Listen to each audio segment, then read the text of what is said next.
Agora, dito isto, direi uma última coisa. Sei que tem outras perguntas, mas é tão importante que eu perguntou. Sim, há pessoas com quem você não quer sair e que não o servirão. Mas depois siga em frente. Não sente aí e fique falando sempre sobre isso. Não perca o seu tempo. E você diz, mas e se for família, Tony? O meu também era de família. Você aprende a crescer. Você vai lá no meu. Se alguém consegue tirar sua cabra, se alguém te consegue irritar, se alguém pode fazer você se sentir inferior, isso é Deus dizendo, cresce. Você precisa de algum crescimento espiritual. Tem de haver alguma mudança na sua percepção, na sua crença, nas suas emoções, no seu olhar espiritual da vida, para que isso não possa mais acontecer. E quando isso acontece, como aos 61 anos já passei por muitas dessas coisas e gosto de fazer as coisas em massa, por isso assumi grandes desafios, por isso teria de crescer mais. Mas depois a vida também o joga em você. Quando eles vêm, você apenas diz, tá bem, isso vai me levar até eu crescer. O que precisa de mudar em mim para que não tenha mais impacto? Mas Jim Rohn costumava dizer, o meu professor original costumava dizer, Tony, o que acontece se eu tiver aqui uma xícara de café? E ele dizia, se o seu pior inimigo deixar cair açúcar no seu café, o que vai acontecer? E eu dizia, bem, teria um café doce. E ele dizia, e se o seu melhor amigo, tua mãe, teu pai, tua amada deixar cair uma gota de estricnina? Eu disse, estaria morto. E ele responde, é verdade, a vida tem açúcar e estricnina, por isso cuide do seu café. Tudo o que ele disse foi, fique de guarda à porta do seu cérebro. Mas algumas pessoas pegam e dizem, oh meu Deus, você vai me matar, era uma metáfora. Estas pessoas não são tóxicas porque você lhes dá energia. Portanto, se a sua mãe está louca e constantemente te critica e isso te deixa louco, basta dizer, é a minha mãe. Essa é a sua maneira de mostrar amor. E encontre uma nova perspectiva. E não importa o que ela faça, apenas fique num estado bonito e a ame. E pense, rapaz, pense em tudo o que ela se importa e sente. Ou tudo o que ela está frustrada na vida. Ou tudo o que ela está passando que a fez assim. E graças a Deus não tenho que passar por isto. Eu posso amá-la. E é como se o crescimento fosse o único limite para a sua felicidade. Se você não está feliz, não está crescendo em alguma área. E normalmente é um lugar onde se culpa. Está apontando o dedo. Não me interessa se é o governo. Não me interprete mal, as pessoas podem ser injustas. Isso acontece com certeza. Mas não se pode controlar isso. Não se pode fazer com que isso não aconteça. O que se tem que fazer é tornar-se mais forte do que qualquer outra coisa para que seja livre. A liberdade vem do crescimento. A liberdade não provém do controle, porque o controle é a ilusão. Não se pode controlar toda a gente, por mais que se tente. Não se pode controlar o que eles pensam ou sentem. E nem todos vão ser justos e injustos. E vocês, meus caros amigos, e eu, nem sempre fomos justos. Admitamos ou não. É apenas a natureza de ser um ser humano. Mas podemos tornar o maior padrão justo, amoroso, poderoso e servindo, e crescendo até se tornar a coisa dominante dentro de nós. E depois experimenta essa vida como sendo ótima. Não o seu ótimo. A vida é ótima porque se está vivendo um ótimo caminho. Parece que eu tô vendo e ouvindo de muita gente que, nesse último ano, tudo desmoronou para ela. Sua saúde, suas relações, suas finanças, suas missões e propósitos. E até a sua consciência espiritual. Parece que todas as áreas da vida das pessoas têm estado em ruptura, mas nem todas as pessoas. Tem gente vivendo muito bem, se esforçando para atingir um objetivo e todas essas coisas, mas eu tô vendo um padrão de muita gente rompendo com isso. Cenário hipotético, digamos que você só poderia focar em uma coisa para começar, que você só dispõe de tempo e energia para se concentrar em uma coisa. Sua saúde, suas relações estão todas desmoronando e a sua grana acabou. Onde as pessoas devem focar primeiro para criar uma base para que tudo comece a melhorar aos poucos? Penso que antes de responder o que fazer, tem que responder por que está lá. Não é por causa da pandemia.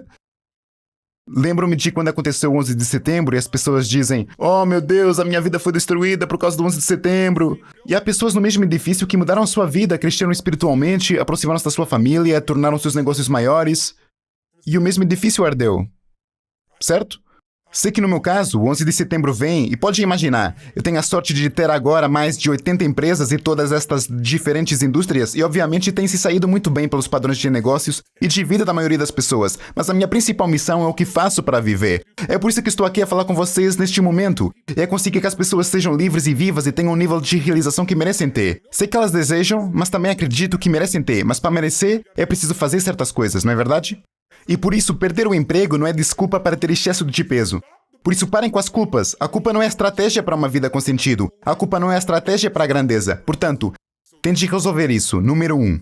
E depois a sua pergunta foi, qual é a única coisa em que se deve concentrar se só se concentra numa?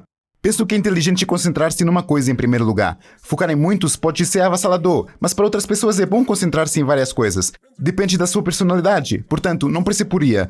Mas então a resposta seria, a coisa que mais deseje mudar. o que for que lhe esteja causando mais dor. Por isso, se é seu relacionamento, eu iria focar completamente nisso. Agora, no mundo em que estamos, você normalmente não tem o privilégio de dizer: ok, quero trabalhar apenas para ser feliz. Bem, eu posso treinar para ser feliz enquanto o inverno se solta. Você pode se sentar nesta cadeira e ficar totalmente eufórico. Mas se fizer isso numa cultura ocidental, as pessoas vêm e levam seus móveis, certo? Por isso, provavelmente terá de trabalhar tanto no seu lado comercial, financeiro, como no seu lado pessoal. Eu trabalharia em ambos. E, para mim, a forma de atacar isso, se não tiver a certeza de quais as áreas, comece com o corpo. E sei que se pode relacionar com isso, Luiz, porque ambos compartilhamos isso em comum. Eu ensino sempre fisiologia em primeiro lugar, como bem sabe. Se mudar o corpo, vai mudar as emoções. Se mudar as emoções, mudará as suas decisões. E mudará a qualidade da sua vida. Porque a qualidade de vida são as suas emoções. Não é o que se recebe, pode ter $1 bilhão e cometer suicídio. As pessoas já o fizeram, certo? Pode ter belas relações e cometer suicídio. Pode ter pessoas que o amam e ficar triste o tempo todo. O nosso padrão de emoção é a nossa casa. E você tem de melhorar a sua casa. Você tem de treiná-lo. E uma forma de treiná-lo é a emoção que vem na maneira como você se move, na forma como respira, como fala. Por isso, se eu dissesse aos seus ouvintes: aqui está uma pessoa deprimida atrás da cortina, eu darei $100 mil à sua caridade favorita se conseguir descrever o seu corpo, a sua postura. E ela está deprimida. Me diga. Vou usá-lo como exemplo. Como é que essa pessoa está?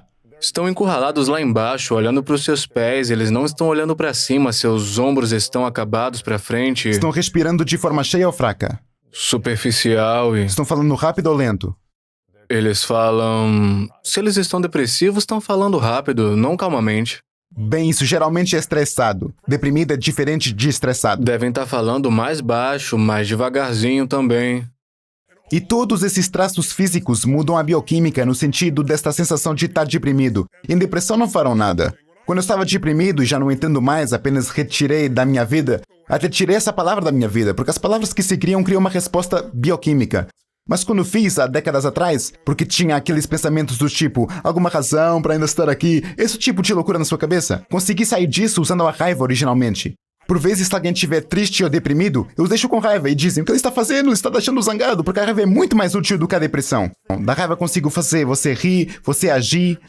Então, gradualmente percebi porque não precisava da raiva. Era sobre o crescimento, sobre a contribuição, o significado. Por isso há fases a atravessar. Mas para responder à sua pergunta, devem trabalhar tanto o lado empresarial e pessoal da sua vida.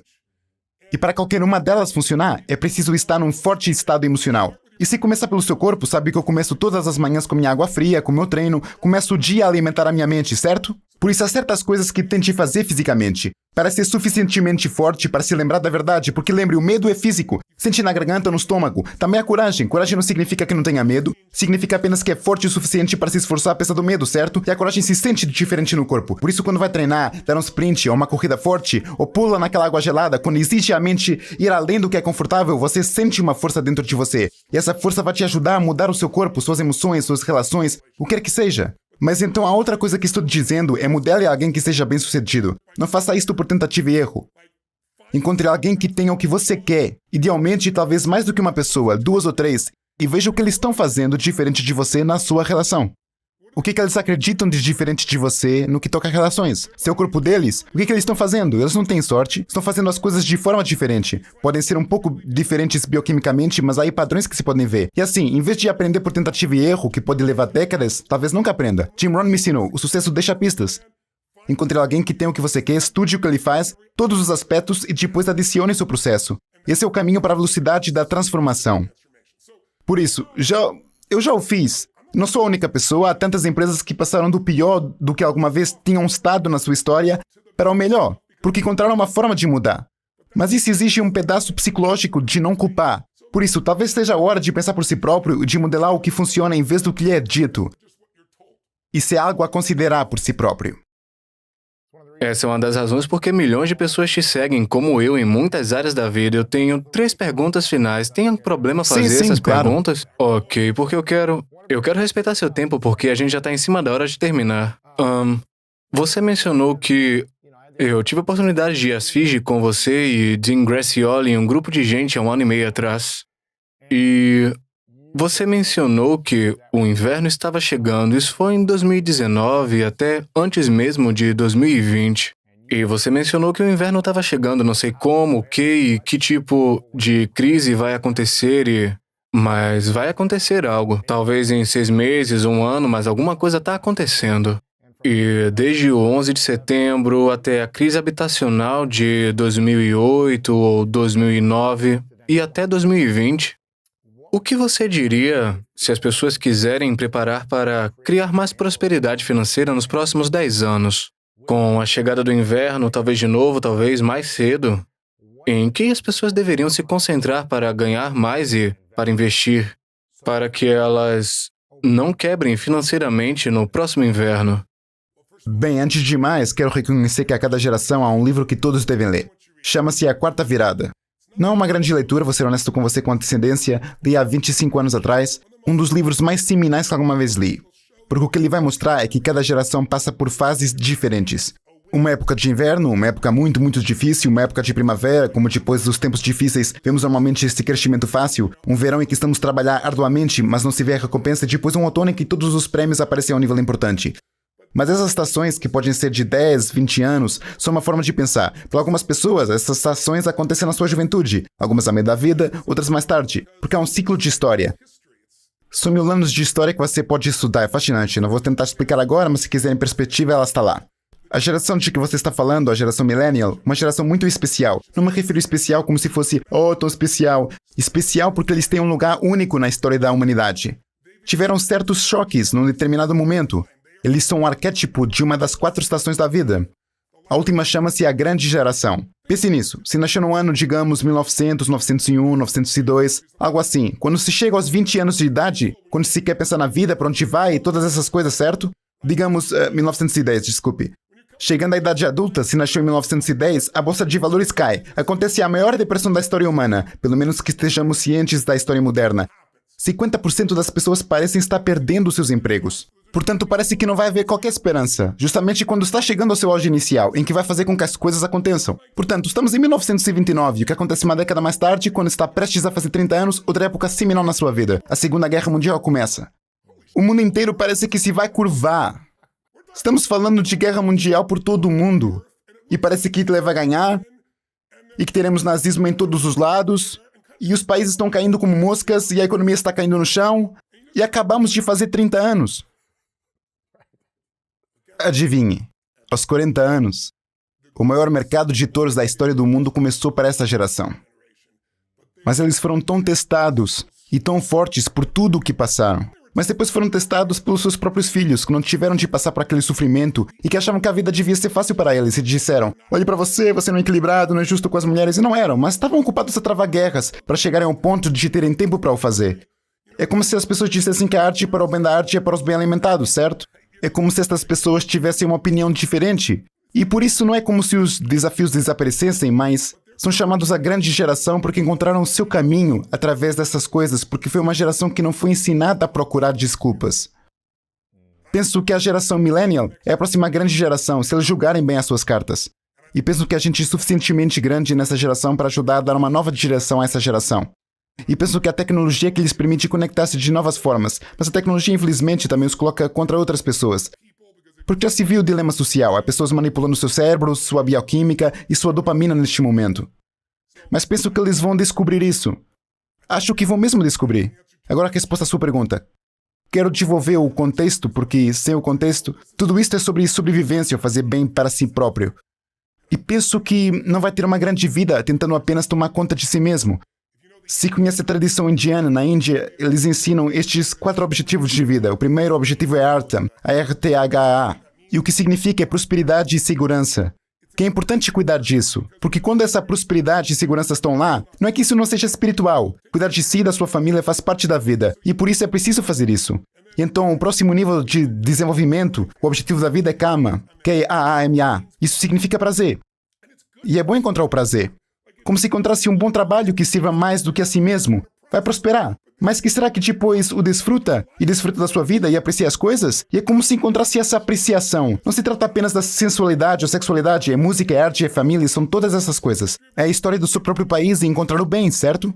E depois o terceiro nível, para o qual a maioria das pessoas já ouviu falar, é Dharma, que é o seu propósito ou a sua verdade. Mas repara que não tem realmente um Dharma muito claro na maioria das pessoas, a menos que tenham algum nível de segurança e prosperidade, algum nível de prazer da vida que cheguem ao ponto de pensar mais amplamente. Agora, algumas pessoas tentam desde cedo encontrar o seu propósito. Qual é o meu propósito? Tenho de encontrar o meu objetivo final. Quem disse que existe um maldito propósito? Onde arranjou essa ilusão? E por que isso tem de ser tão grande? Eu sei que quando era criança tinha esta declaração de propósito. O propósito da minha vida é ser uma criação apaixonada, amorosa e incrível do que Deus mostra ser possível, servindo toda a sua humanidade e elevando-a. E aquilo continuava. Agora, qual é o meu propósito? Como é que posso ajudar? Quer dizer, servir é o meu propósito. Eu não preciso de tudo isto. Isso significa que eu posso fazer quando eu digo olá, homem do correio. Posso fazê-lo em frente de 50 mil pessoas. Posso fazê-lo como filho. Certo? E há muitos propósitos diferentes à medida que se percorre a vida. Mas a maioria das pessoas tenta conseguir isso e ainda nem sequer descobriram o que diabos vão fazer, nem como desfrutar a sua vida. O seu propósito se desdobrará se você fizer a coisa certa. Por isso, agora para responder a sua pergunta com precisão e especificamente em ordem curta, precisa de se colocar numa posição, se quiser ter sucesso, é ter idealmente o seu próprio negócio ou um negócio onde quanto mais valor você acrescenta, mais ganha. Pode trabalhar para outra pessoa e fazer isso, e se tiver opções de compra de ações, pode fazê-lo, se tiver bônus, mas para mim, autonomia, se quiser realmente ter uma vida extraordinária, creio que é apenas uma preferência pessoal, essa é a minha opinião, e não é verdade para todos. Se conseguir encontrar-se num lugar onde quanto mais valor acrescentar, mais poderá crescer mentalmente, emocionalmente, espiritualmente e financeiramente, então poderá escrever o seu próprio bilhete, certo? E assim, possuir o seu próprio negócio para mim é uma das formas de fazer. Ao fazer uma parceria com alguém no negócio, trabalhar para alguém, mas onde o tratam como parceiro, obtém-se uma parte do negócio. Portanto, você não precisa digitar apenas por sua conta, mas se você vai crescer, tente fazer uma parte de qualquer negócio seu. Mesmo que trabalhe para outra pessoa, tente pensar como um proprietário, porque se o fizer, torna-se um. E pensando como um proprietário para ter sucesso, você tem de modelar pessoas bem-sucedidas. E é por isso que criamos este desafio juntos. Não sou só eu. Temos uma dúzia das melhores pessoas do mundo. Todas formas diferentes. Porque eles são como, oh, Tony pode fazer isso. Mas então a Jenna Kutcher com a sua câmera e o que ela está fazendo, gerando um par de milhões de dólares por ano sendo mãe e desfrutando da sua vida. Assim eles podem conhecê-los a todos e não apenas inspirar-se. Mas esta é especificamente a forma de fazer. Porque sabem, eu sei, você tem que ter isso, e eu não tinha há 20 anos atrás, ou há 15, ou há 5 anos atrás. Alguns deles, mas certamente não há 30. Gostaria